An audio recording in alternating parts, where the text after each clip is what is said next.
संज्ञा और परिभाषाएं, इनकी रचना प्रत्यय लाघव प्रयत्न लाघव के लिए होती हैं।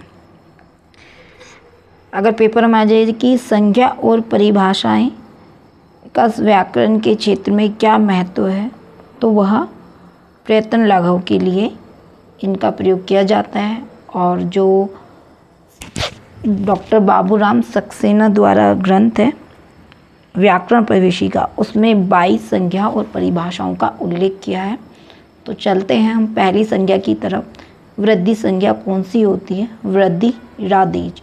इसमें आ ए ओ यानी कि जो बड़े वर्ण हैं वो आते हैं। दूसरी संज्ञा है गुण संज्ञा, अदेक गुण, यानी कि आ आई और ओ गुण संज्ञा होती है। इसको याद रखेंगे हम कैसे? जो अदेक यानी कि छोटा अ बना हुआ है तो समझो कि तीनों वर्ण आ आई और ओ आएंगे। और यहाँ पर देखो वृद्धि राधेज यानी आ और द्रेज, तो पेपर में आ जाता है कि वृद्धि संज्ञा सूत्र कौन सा है? वृद्धि राधेज। और वहीं पर एक संधि सूत्र है वृद्धि रेची, तो वो संधि सूत्र है।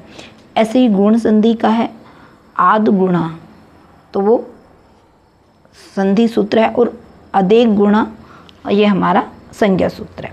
अब आता है संप्रसारण, कहते किसे? इग्यण संप्रसारणम। सबसे पहले हमको ये जानना है यहाँ पर कि इक क्या है और यण क्या है। ये दोनों एक प्रत्याहार हैं। इक में हमारे 4 वर्ण आते हैं और यण में भी 4 वर्ण आते हैं। अब इक में हमारे ई उ री और ली, और यण में य व राला यानी अंतःस्थ वर्ण आते हैं। अब क्या होता है कि इक के स्थान पर यण होगा तो संप्रसारण होगा। यदि यण के स्थान पर इक होगा तो संप्रसारण होगा, और इक के स्थान पर यण होगा तो संधि होगी। ये याद रखेंगे हमेशा कि यण के स्थान पर, यहाँ से समझेंगे, यण के स्थान पर इक होगा तो संप्रसारण है, और इक के स्थान पर यानी विपरीत यन होता है तो यन संधि। अब देखो ये यन है, यन क्या है? यहाँ पर स्थान है, और इक क्या है? ये आदेश है। तो यन के स्थान पर इक। अब कैसे जा होगा ये भी जानेंगे कि जहाँ पे य है उसको ई होगा, वह है उसको उ होगा, रा को री होगा, और ला को ली होगा। यानी कहने का तात्पर्य यही है कि क्रम से है, कुछ ऐसे रटने की जरूरत नहीं है, प्रत्याहार याद है तो वो सारी चीज़ें हम इजी कर लेंगे। अगला हमारा आता है संज्ञा टी, यानी अचो अंत्यादि ही टी, यानी किसी भी शब्द का जो अंतिम स्वर या व्यंजन हो उसको टी संज्ञा होगी। किसको होगी? अंतिम शब्द को। अब जैसे श कह देखो, श और आ और का। अब सबसे पहले हम लोगों को ये तो मालूम ही है कि प्रत्येक व्यंजन स्वर से बना हुआ है। शा में देखो जमा आ तो ये शा होगा, फिर का में यानी आ। अब इसकी जो स्वर है उस स्वर को याद रखना कि स्वर की होगी, लेकिन अगर अंतिम वर्ण में आधा वर्ण लिखा हुआ, जैसे मनस में देखो ये आधा सा है, अब यहाँ पे सा की नहीं होगी, केवल आ की ही होगी, तो इसकी हमारी टी संज्ञा होगी। अगला हमारा है उपदा, अलो अंत्यात पूर्वम उपदा, यानी अंतिम वर्ण, वो चाहे स्वर हो या व्यंजन के पहले आने वाला वर्ण, स्वर या व्यंजन को उपदा संज्ञा होती है। जैसे सीता, ठीक है, सा जमा ई ता, यानी ता की क्या उपदा संज्ञा होगी, ये समझेंगे।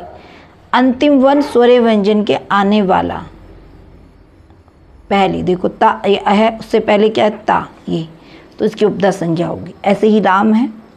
फिर आता है प्रातिपदिक सूत्र, ये 2 होते हैं।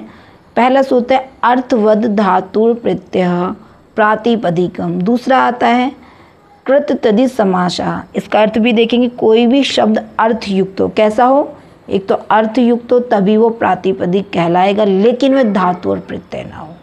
दूसरा कहता है कृत तदित समासा, यानी कि साथ ही वे कैसे हो, कृदंत भी हो, तदित भी हो और सामासिक पद भी हो, यानी 3 ही चीज़ें हो उसमें, कृदंत हो, तदित हो और सामासिक पद हो, तब वो मिलकर हमारा प्रातिपदिक कहलाएगा।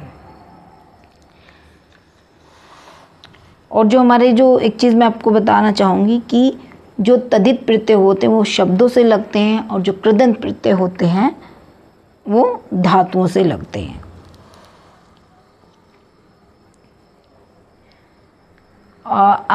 अगला पद हमारा पास है मतलब संज्ञा पद सुपित तंगतम पदम, यानी सुप और तिंग के प्रत्यय से युक्त शब्द पद कहलाते। अब जो सुप होंगे वो प्रातिपदिक होंगे और तिंग होते हैं हमारे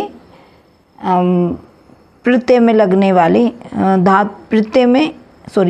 जो सुप होंगे प्रातिपदिक में लगने वाले प्रत्यय होंगे और तिगंत होंगे धातु में लगने वाले प्रत्यय होंगे। सु से लेके कब तक के जो प्रत्यय होते हैं उनमें पद संज्ञा होती है, लेकिन 5 वर्ण जो स्वादि शो सर्वनाम स्थान है, सु ओ जस अम और ओट को छोड़कर बाकी जितने हैं सु से कप उनमें पद संज्ञा होगी। ऐसे ही एक भ संज्ञा भी होती है जिसको हम पढ़ेंगे। 5 वर्णों को, इन्हीं ही 5 को छोड़कर उनकी भ संज्ञा होती है, वो आगे पढ़ते हैं। देखते हैं सर्वनाम स्थानम सुगन नपुंसकस्य, यानी कि पुल्लिंग और स्त्रीलिंग प्रातिपदिक शब्दों के आगे लगने वाले सुट सु ओ जस अम ओट की सर्वनाम संज्ञा सर्वनाम स्थान कहलाते हैं।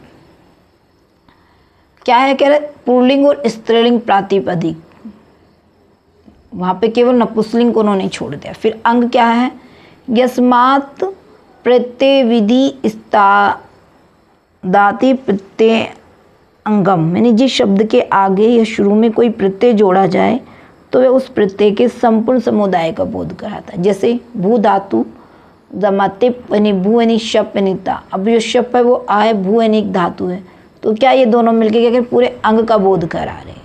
अब आता है भा यानी यची भम, जो मैं आपको बता रही थी वहाँ पे देखो, सु से लेके कब तक के प्रत्यय में यकार और अच स्वर से शुरू के उनसे वो या तो यकार से शुरू होंगे या अच से शुरू होंगे।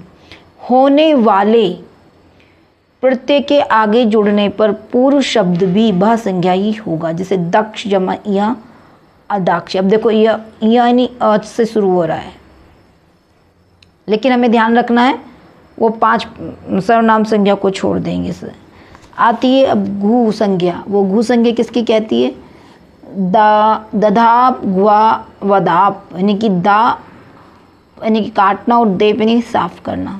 इन 2 धातुओं को छोड़कर दा और धातु की घू संज्ञा बनेगी। फिर आता है घा संज्ञा, तरप्त तमपो घा, यानी कि तरप और तमप क्या है, 2 प्रत्यय हैं, उनकी घ संज्ञा होती है। अब जो तरप है वो 2 में से अच्छा माना जाता है और तमप होता है बहुतों में अच्छा। इसको कैसे जानेंगे, अब इसको याद रखना, तरप जो रहा है उसको 2 मानो कि ये भी 2 ट्रिक से याद कर रहे हैं ना, तो 2 में अच्छा, और तमप हो गया बहुत सौ में अच्छा। अगली संज्ञा हमारी है विभाषा, यानी कि नवेति विभाषा। नवेति में गुण संज्ञा है, गुण संधि है, जहाँ पर विकल्प से होने ना होने की संभावना रहे। मतलब विकल्प है उससे वो हो भी सकता है और नहीं भी हो सकता है, तो ऐसी स्थिति होगी तो वहाँ पर विभाषा संज्ञा होगी। निष्ठा यानी त्वतु निष्ठा, ये क्या है, एक संज्ञा, एक निष्ठा संज्ञा सूत्र है। 2 प्रत्यय आते हैं त्वतु, और ये कृतवाच्य में इनका प्रयोग होता है। दोनों भूतकालिक प्रत्यय हैं। त्व में त्व बसता है, त्वतु में तवतु बसता है, यानी कि उसका लोप हो जाता है तो उसमें लोप हो जाता है। अगला सूत्र है अगली संज्ञा हमारे पास हलो अनंतरा संयोग, यानी कि 2 या 2 से अधिक मिले व्यंजनों की हल संज्ञा होती है। लेकिन कंडीशन क्या है, पहला वर्ण भी संज्ञा हो दूसरा वर्ण भी संज्ञा हो तो ही संज्ञा होगी। जैसे भव्य देखो, भा जमा आ जमा वा आधा वा फिर या आ, हमें वाह और या की भविष्य संज्ञा होगी। देखो यहाँ पे देखो, ये भा है में आ मिला, अब आधा वह, ठीक है, और प्लस ये आधा वह, देखो इसमें और है, अगर ये पूरा होता तो फिर नहीं बनती, और फिर यह है तो इसकी ऐसे ही अग्नि है। फिर संहिता, परह सन्निकर्ष संहिता, यानी कि वर्णों की जो अत्यंत समीपता होती है वह संहिता कहलाती है। क्या होता है, दो वर्ण जब अत्यंत ही समीप में आ जाएं उनकी संहिता संज्ञा होती है। देखो देव जमा आल्य यानी कि देवाल्य कैसा बनेगा, देखो वा की है और इधर आ यानी बहुत समीप हो गए दोनों, मतलब दोनों उसमें देखो आ, वा यानी कि उससे बना हुआ अ से, और यहाँ पर आ ये देवाल्य, तो वर्ण की समीपता हो गई है। अगली संज्ञा है प्रज्ञा संज्ञा का सूत्र है ईदु देव वचनम प्रज्ञा, मैंने इकारांत देखो और उकारांत और एकारांत और द्विवचनांत, वो कैसा सुबंत और तिगंत में हो कि प्रज्ञा संज्ञा होती है। उदाहरण पूछते इकारांत का उदाहरण क्या है, हरि, उकारांत का विष्णु, एकारांत का गंगे की प्रज्ञा संज्ञा होती है।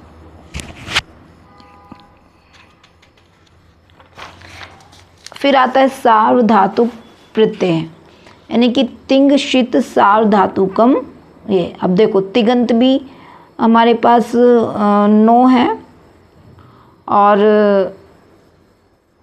पहले इसका अर्थ जानेंगे कि धातु के बाद में जुड़ने वाले तिंग प्रत्यय जिनमें शा की संज्ञा होती है वो सार्वधातुक प्रत्यय कहलाते हैं। यानी कि सार्वधातुक प्रत्यय यानी कि धातु के बाद में जुड़ने वाले प्रत्यय में तिंग प्रत्यय, कौन से, तिंग प्रत्यय, और प्लस जिनमें शाकित संज्ञा, किसकी, शाकित संज्ञा होती है, वहाँ पर सार्वधातुक प्रत्यय। जैसे कि देखो इसमें बताया शप्र यानी श्रत सानच, इसमें क्या है, शाकित संज्ञा हो रही है, तो ये क्या हो गया, सार्वधातुक प्रत्यय।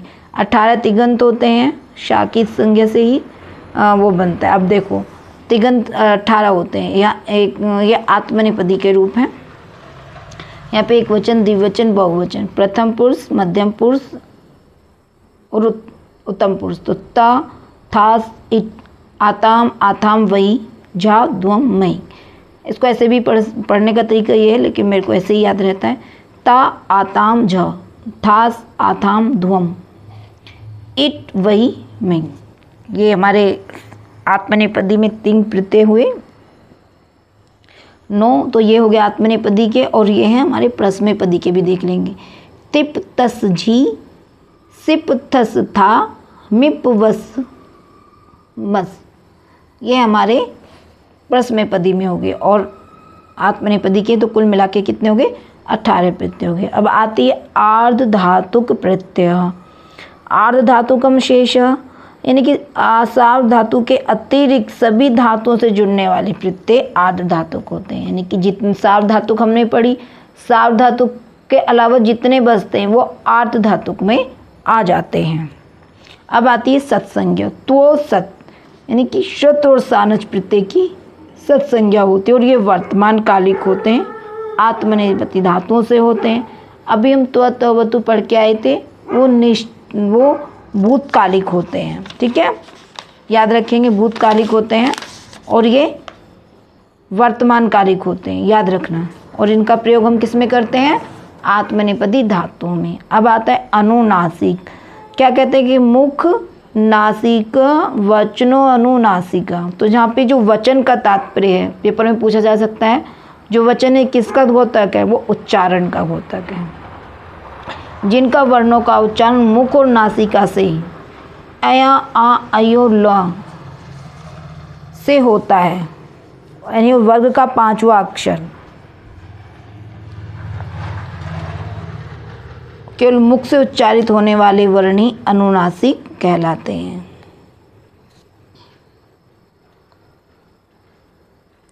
जिन वर्णों का उच्चारण मुख और नासिका से होता है, मुख और ना दोनों लगते हैं, अया जिसको बोलो आ, आई, लई, और जिनका केवल नाक से ही होता है, जो वर्ग के 5 वर्ण होते हैं, वर्ग का अंतिम 5वें वर्ण होते हैं, उनको केवल नाक से ही होगा, उनको अनुनासिक ही कहेंगे। अनुनासिक सवर्ण संज्ञा होती है तुल्य से प्रयत्नम सवर्णम। जब 2 या उससे अधिक वर्णों का उच्चारण स्थान मुख में तालु इत्यादि प्लस अभ्यंतर प्रयत्न के समान एक हो तो उनको पारस्परिक रूप से सवर्ण संज्ञा कहलाएगी। देखो पहले तो इसको जानेंगे कि तुल्यास्य का तात्पर्य है उच्चारण स्थान, और प्रयत्न का तात्पर्य यहाँ पर अभ्यंतर प्रयत्न। वो क्या कह रहा है कि जब दो या उससे भी अधिक वर्णों का उच्चारण स्थान मुख में ताल इत्यादि वर्ण वो अव्यय होते हैं, मूर्धा होगी, तालव्य इत्यादि से हम, और साथ में क्या होंगे अभ्यांतर प्रयत्न एक जैसे हो जाएं, तो वहाँ पर सवर्ण संज्ञक, जैसे कि आ और आ, इसका उच्चारण स्थान के कंठ, कंठ से मतलब कंठ से बोलने ना, आ कंठ है, और उच्चारण स्थान कैसा इनका समान है, ए और आ दोनों का ही। अनुवृत्ति होती है सूत्रों का विस्तार को संकुचित करना, यानी कि संक्षिप्त रूप में उसको बताना। अब हम पढ़ेंगे हम कात्यायन वररुचि, 3 आचार्यों का इसमें अलग से उल्लेख हुआ है, तो अलग से वीडियो नहीं बनाएंगे, इसी में रिवीजन करना है। तो कात्यायन का एक दूसरा नाम मिलता है वररुचि, और इनका समय 400 से 300 के ईसा के पूर्व आसपास माना जाता है। पाणिनि ने 1250 सूत्रों पर 4000 वार्तिक लिखे। वार्तिक जो हैं गद्य और श्लोकों में प्राप्त हैं।